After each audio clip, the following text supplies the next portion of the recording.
மீனா செம்ம கோவத்தோட சிந்தாமணி வீட்டுக்கு வராங்க. சிந்தாமணி, வாங்க மேடம்" அப்படின்ற மாதிரி நக்கலா வந்து மீனாவ பார்த்து கூப்பிடுறாங்க. நான் அவ்வளோ சொல்லிட்டு போயும், "நீ வந்து கேஸ வாபஸ் வாங்கலல்ல?" அப்படின்ற மாதிரி கேட்குறாங்க. அதுக்கு வந்து சிந்தாமணி வந்து சொல்றாங்க, "நீ சொன்னா நான் வாபஸ் வாங்கணுமா? நீ வச்ச அடியாளா நான்?" அப்படின்ற மாரி கேட்குறாங்க.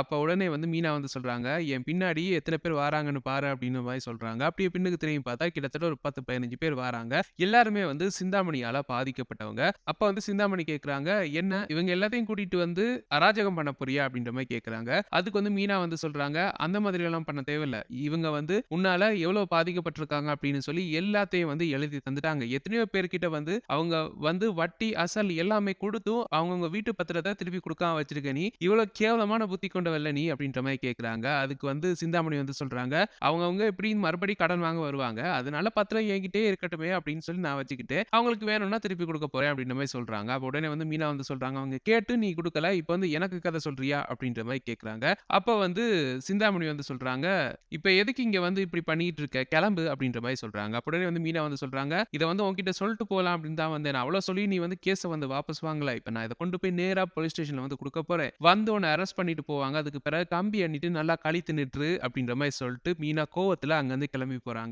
இந்த பக்கம் வந்து சிந்தாமணி ஆல்ரெடி வந்து அவங்க கேஸ வந்து வாபஸ் வாங்க சொல்ட்டாங்க. அதுக்கு வந்து கிட்டத்தட்ட ஒரு ரூ. 5,00,000 பணத்த கூட ரோஹிணி கிட்ட இருந்து வாங்கியாச்சு. அதுல இவங்களுக்கும் ஒரு கமிஷன் இருக்கு. அதனால இது வந்து எப்படியும் எனக்கு லாபம் தான் அப்படின்ற மாரி சொல்ட்டு, அவங்க நேரா வந்து ஃபைனான்சியர்ட்ட வந்து கேட்குறாங்க. என்ன மாதிரி போலீஸ் ஸ்டேஷனுக்கு போனீங்களா? அப்படின்ற மாரி கேட்குறாங்க. இப்ப நான் அதுக்கு தான் கிளம்பிட்டு இருக்கேன் அப்படின்ற மாதிரி ஃபைனான்சியர் வந்து சொல்றாரு. அப்ப சிந்தாமணி சொல்றாங்க, "நான் சொன்னது ஞாபகம் இருக்கட்டும். ரோஹிணினால தான் மனோஜ் மேல போட்ட கேஸ வந்து வாபஸ் வாங்குறேன் அப்படின்றத வந்து மீனா முத்துக்கு கேட்கிற மாதிரி சொல்லணும்" அப்படின்ற மாரி சொல்றாங்க. "கண்டிப்பா நான் அத பண்றேன்" அப்படின்ற மாதிரி அந்த ஃபைனான்சியர் வந்து கிளம்பி போறாரு. போலீஸ் ஸ்டேஷன்ல வந்து ரோஹிணி மறுபடி அவசர அவசரமா ஓடி போறாங்க மனோஜ் கிட்ட. அப்ப வந்து போலீஸ் வந்து சொல்றாரு, "இப்படி அடிக்கடி வந்து டிஸ்டர்ப் பண்ணக்கூடாதும்மா, கிளம்புங்க" அப்படின்ற மாரி சொல்றாங்க. அப்போ வந்து ரோஹிணி வந்து சொல்றாங்க, "இல்ல இவர் மேல போட்ட கேஸ வந்து வாபஸ் வாங்குறதுக்காக ஃபைனான்சியர் வந்து வாரேன் அப்படின்னு சொன்னாரு. அதுக்கு தான் வந்தேன்" அப்படின்ற மாரி சொல்றாங்க. அப்ப உடனே வந்து போலீஸ் வந்து சொல்றாரு, "அவர் எப்படி வாபஸ் வாங்குவாரு? இவன் வந்து ஃபோர்ஜரி பண்ணியிருக்கான். இவன வந்து அரெஸ்ட் பண்ணி உள்ள தூக்கி போட சொன்னதே அவர் தான். இப்ப வந்து வாபஸ் வாங்குவாரா?" அப்படின்ற மாரி கேட்கறாங்க. அப்போ வந்து, "இல்ல நான் பேசிட்டேன். அவர் வாரேன் அப்படின்னு சொன்னாரு" அப்படின்ற மாரி சொல்றாங்க. மனோஜ் வந்து கேட்கிறாரு, "அப்படியா ரோஹிணி? உண்மையா வாரேன்னு சொன்னாரா? நான் வெளிய வந்துரலாமா?" அப்படின்ற மாரி கேட்கிறாரு. "ஆமா மனோஜ், உனக்காக தான் இதெல்லாம் பண்றேன். கண்டிப்பா அவர் இப்ப வருவாரு பாரேன்" அப்படின்ற மாரி சொல்லிட்டு இருக்காங்க. அந்த டைம் பார்த்து முத்துவும், மீனாவும் அங்க வராங்க. அங்க ரோஹிணிய பார்த்தோனே ஷாக் ஆகுறாங்க. "பார்லர்மா எதுக்கு இங்க வந்திருக்கு?" அப்படின்ற மாதிரி முத்து வந்து கேட்கிறாரு. அப்ப உடனே வந்து மீனா வந்து சொல்றாங்க, "நமக்கு தான் தெரியுமே, இது ஃபுல்லாவே இவ பிளான் தான். இப்ப வந்து மனோஜ்ட்ட வந்து நல்ல பேர் எடுக்கணும் அப்படின்றதுக்காக வந்து நிக்கிறா போல இருக்கு" அப்படின்ற மாரி சொல்றாங்க. அப்ப உடனே வந்து முத்து வந்து சொல்றாரு, "என்ன மாதிரி சிந்தாமணி கேஸ வாபஸ் வாங்குவாரா?" அப்படின்ற மாரி கேட்கிறாரு. அப்ப வந்து, "அவ வாபஸ் வாங்கல அப்படின்னா, இத வந்து நான் குடுக்க போறேன். இத குடுத்தேன் அப்படின்னா, கண்டிப்பா சிந்தாமணிய அரெஸ்ட் பண்ணுவாங்க. அந்த பயத்திலேயே அவ வாபஸ் வாங்குவா" அப்படின்ற மாரி சொல்லிட்டு இருக்காங்க. அப்ப இத குடுக்க போற நேரம், அந்த டைம் பார்த்து ஃபைனான்சியர் வந்து உள்ள என்டர் ஆறாரு. "இவன் எதுக்கு இங்க வந்திருக்கான்?" அப்படின்ற மாதிரி முத்து வந்து ஷாக் ஆகுறாரு. அப்ப நேரா ஃபைனான்சியர் வந்துட்டு போலீஸ் கிட்ட வராரு. அப்ப "வாங்க சார்" அப்படின்ற மாரி போலீஸ் வந்து கூப்பிடுறாரு. அப்ப உள்ள வந்துட்டு சொல்றாரு, "மனோஜ வந்து ரிலீஸ் பண்ணிருங்க. நான் வந்து அவர் மேல போட்டிருந்த அந்த கேஸ வந்து வாபஸ் வாங்குறேன்" அப்படின்ற மாரி சொல்றாரு. அப்ப உடனே வந்து அந்த போலீஸ் வந்து கேட்கிறாரு, "நீங்க தானே சார் அவ வந்து ஃபோர்ஜரி பண்ணியிருக்கா அப்படின்னு சொல்லி நீங்க வந்து கேஸ் போட்டிருந்தீங்க. இப்ப திடீர்னு வாபஸ் வாங்குறீங்க. என்னாச்சு?" அப்படின்ற மாரி கேட்கிறாரு. அதுக்கு வந்து அவர் சொல்றாரு, "இதுக்கெல்லாம் காரணம் வந்து ரோஹிணி தான். ரோஹிணி வந்து அவர் மேல வச்சிருக்க லவ் வந்து எனக்கு ரொம்ப பிடிச்சு போயிருச்சு. அது மட்டும் இல்லாம அவ்வளோ லவ் வச்சிருக்காங்க அவங்க. அவங்க வந்து என்னட்ட வந்து அவ்வளோ கெஞ்சினாங்க. அவ்வளோ கெஞ்சினதுக்கு பிறகு என்னால வந்து இந்த கேஸ வந்து கன்டின்யூ பண்ண முடியாது. அதனால தான் வாபஸ் வாங்குறேன்" அப்படின்ற மாரி சொல்றாரு. இத கேட்டோனே அந்த பக்கம் முத்துக்கும், மீனாக்கும் பயங்கர ஷாக்கு. என்னடா இது! இவ கேட்டு இவன் வந்து வாபஸ் வாங்குனானா? அப்ப நம்ம எதிர்பார்த்தது சரிதான். முழுக்க முழுக்க இது எல்லாமே இவளோட பிளான் தான். இவ தான் இவன வச்சு மனோஜ வந்து அரெஸ்ட் பண்ண சொல்லியிருக்கா. இப்ப வந்து இவளே வந்து ரிலீஸ் பண்ண வைக்கிறா பாரு. மனோஜ்ட்ட நல்ல பேர் எடுக்கிறதுக்கு இதெல்லாம் பண்ணிட்டு இருக்கா அப்படின்ற மாதிரி முத்து வந்து மீனா கிட்ட வந்து சொல்லிட்டு இருக்காரு. அப்ப உடனே வந்து போலீஸ் வந்து சொல்றாங்க, "ஓகே, நீங்க வந்து இதுல வந்து சைன் பண்ணுங்க" அப்படின்ற மாதிரி அவர ரிலீஸ் பண்றதுக்கு வந்து சைன் பண்ண வைக்கிறாங்க. அப்படியே வந்து மனோஜ வந்து ரிலீஸ் பண்ண போறாங்க. அப்ப உடனே வந்து ஃபைனான்சியர் வந்து ரோஹிணிய பார்த்து சொல்றாரு, "நீங்க ஆசைப்பட்டது நடந்துருச்சு. நீங்க அவர் மேல வச்சிருக்கிறது ட்ரூ லவ். உங்கள மாதிரி ஒரு வைஃப் கிடைக்க அவர் குடுத்து வச்சிருக்கணும்" அப்படின்ற மாதிரி ஆஹா, ஓஹோன்னு சொல்லி ரோஹிணிய பத்தி புகழ்ந்துட்டு இருக்காரு. இந்த பக்கம் வந்து முத்து வந்து கேட்கிறாரு, "என்ன இந்த ஆளு ரோஹிணிக்கு வந்து சர்டிபிகேட் குடுத்துட்டு இருக்கான்?" அப்படின்ற மாரி கேட்கிறாரு. அதுக்கு வந்து மீனா சொல்றாங்க, "அதுதான் பிளான் தானே, புரியுது, நல்லா புரியுது. இப்ப என்ன பண்ணலாம்?" அப்படின்ற மாதிரி முத்துவ பார்த்து கேட்கறாங்க. "அதான் இவன் வெளியில வந்துட்டானே, கிளம்புவோம்" அப்படின்ற மாரி சொல்றாரு முத்து. அப்ப உடனே வந்து மீனா வந்து சொல்றாங்க, "அப்ப நாங்க வந்து சிந்தாமணிக்கு எதிரா இந்த கேஸ் ஃபைல் எல்லாம் கொண்டு வந்தோமே, இது என்ன பண்றது?" அப்படின்ற மாரி கேட்கறாங்க.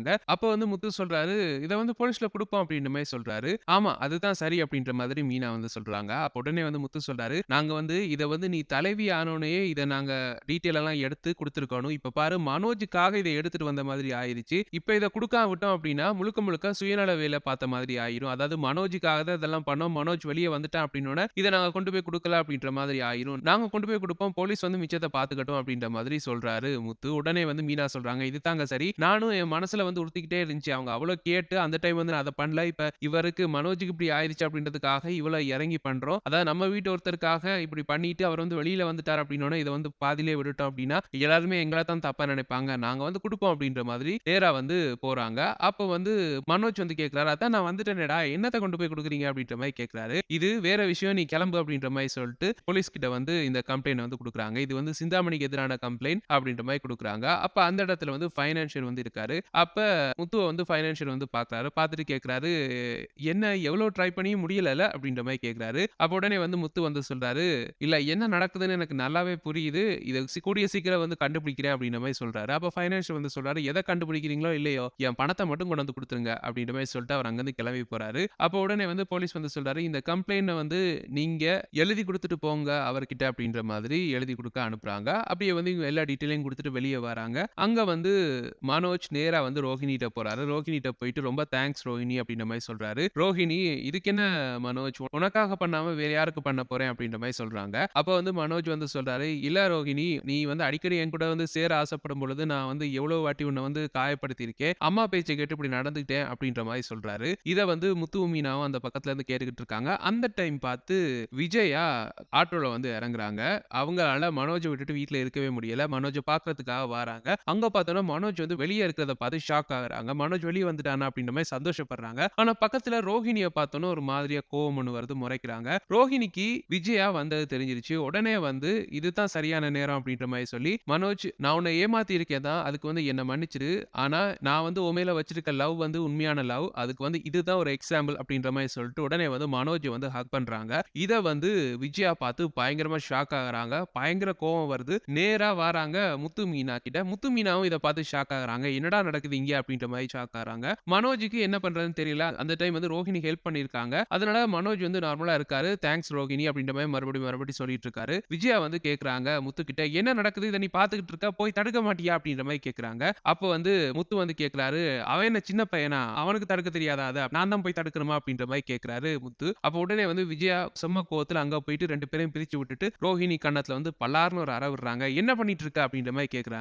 அப்போ உடனே வந்து மனோஜ் வந்து சொல்றாரு, "அம்மா, அம்மா அடிக்காதீங்கம்மா" அப்டின்ற மாரி சொல்றாரு. அப்போ உடனே வந்து விஜயா கேட்குறாங்க, "என்ன பாசம் வந்துருச்சு அவன் மேல?" அப்டின்ற மாரி கேட்குறாங்க.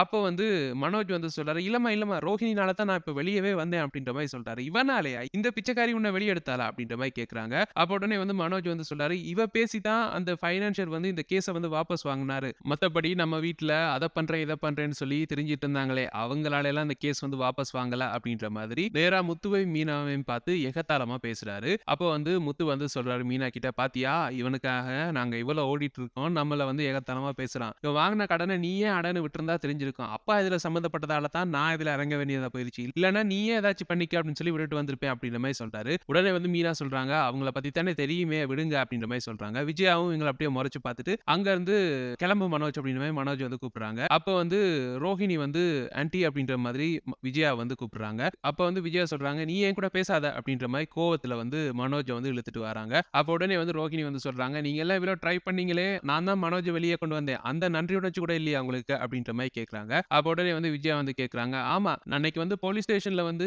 மறுபடி மனோஜ யாரோ தூண்டி விட்டு தான் இதெல்லாம் பண்ணான்னு சொல்லி என்ன பார்த்து சொல்லிட்டு இருந்தியே. என்ன உன் பிளான்? என்னையும் தூக்கி ஜெயில்ல போடுற பிளான் தானே?" அப்டின்ற மாரி கேட்கறாங்க. "அப்படியெல்லாம் பிளான் எனக்கு இல்ல ஆன்டி" அப்டின்ற மாதிரி அந்த பக்கம் வந்து ரோஹிணி வந்து சொல்றாங்க. "என்ன ஓவரா வாய் நீண்டுட்டு இருக்கு வர அப்டின்ற மாதிரி விஜயா வந்து கேட்கறாங்க.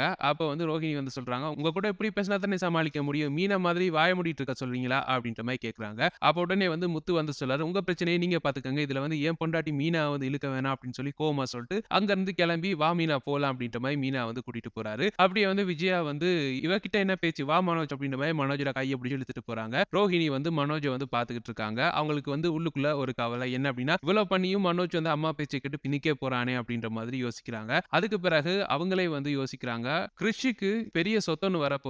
அந்த விஷயத்த வந்து மனோஜ்ட்ட சொன்னோம் அப்டின்னா, கண்டிப்பா வந்து அவன் வந்து என் கூட வந்து பழையபடி வந்து சேர்ந்துருவான். பிசினஸ பார்த்துக்கலாம், பணம் கிடைக்கும் அப்டி இப்டின்னு சொல்லுவான் அப்டின்ற மாதிரி யோசிக்கிறாங்க. அப்டியே யோசிச்சுட்டு அங்க போலீஸ் ஸ்டேஷன்ல இருந்து கிளம்பி போறாங்க. இப்படியே இந்த எபிசோட வந்து முடிக்கிறாங்க. இப்படி தான் நாளைக்கு அது மட்டும் இல்லாம இந்த அப்கமிங் வீக் எபிசோட்ஸ் நடக்கும் அப்படின்னு சொல்லி நாங்க ப்ரெடிக்ட் பண்ணியிருக்கோம். எங்களுடைய இந்த ப்ரெடிக்ஷன்ஸ் எப்படி இருக்கு அப்படின்னு உங்களுடைய கருத்துக்களை கீழே கமெண்ட்ஸ் வாயிலாக தெரிவிச்சுக்கோங்க. மேலும் ப்ரெடிக்ஷன்ஸை பெற்றுக்கொள்ள எங்க சேனலை மறக்காம சப்ஸ்கிரைப் பண்ணி இணைந்திருங்க. தேங்க்யூ.